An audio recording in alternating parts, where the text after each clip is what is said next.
Welcome to steno with पूर्णिमा। अगर आप इस चैनल पर नए हैं तो प्लीज़ चैनल को सब्सक्राइब करें। यहाँ आपको daily stenography dictation practice provide की जाती है। चलिए शुरू करते हैं। डिक्टेशन 80 वर्ड पर मिनट की स्पीड से बोली जाएगी। डिक्टेशन 5 सेकंड बाद स्टार्ट होगी। उपाध्यक्ष महोदय, स्वाधीनता के पश्चात देश में सार्वजनिक क्षेत्र का उदय मुख्य रूप से इस लक्ष्य से हुआ कि विशेष महत्व के उद्योगों के विकास का दायित्व सरकार संभाले। उसी नीति के आधार पर गत 2 दशक में अनेक महत्वपूर्ण क्षेत्रों में सरकार ने प्रवेश किया, लेकिन सरकारी क्षेत्र के विस्तार से केंद्रीयकरण तथा एकाधिकार प्रवृत्तियों में न कमी हुई और न वृद्धि हुई है।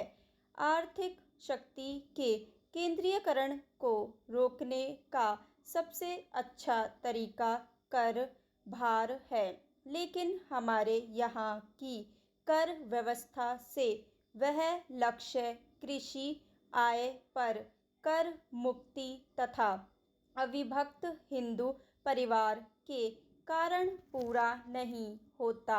लोग कर बचाने के लिए इन 2 मुख्य स्थितियों की शरण लेकर कर बचा लेते हैं। इस संदर्भ में एक बात और भी ध्यान में रखी जानी चाहिए कि आय में जो असमानताएं हैं उसे केवल ऊपर वालों की गर्दन काटने से ही समाप्त नहीं होगी।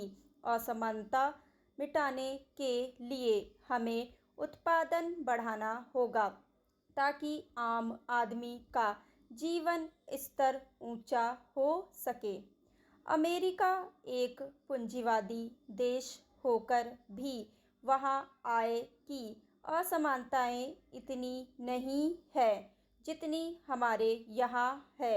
यहाँ तक कि सोवियत संघ में आय की असमानताएं अमेरिका से ज़्यादा है। भारत में सरकारी क्षेत्र को लीजिए। एक छोटे चपरासी को 500 रुपये मासिक मिलता है और सरकारी उद्योग के मुख्य प्रबंधक को 10,000 रुपये मिलते हैं। इस प्रकार सरकारी क्षेत्र में ही यह अंतर 20 गुना है, जबकि निजी क्षेत्र में तो यह अंतर सैकड़ों गुना तक है। लेकिन अमेरिका में यह अंतर 100 गुना से ज़्यादा नहीं है। सरकारी क्षेत्र के विस्तार ने निश्चित रूप से आर्थिक शक्ति के केंद्रीकरण और एकाधिकार की प्रवृत्तियों के विरुद्ध एक विकल्प प्रस्तुत किया है, लेकिन यह विकल्प इतना शक्तिशाली नहीं बन पाया है कि केंद्रीयकरण और एकाधिकारी की प्रवृत्तियों को समाप्त कर दे। राष्ट्र के 3500 करोड़ रुपए के विनियोग सरकारी क्षेत्र में करके भी हम उस विनियोग से इतने लाभ एवं परिणाम नहीं प्राप्त कर सके हैं जितने हमें प्राप्त करने चाहिए।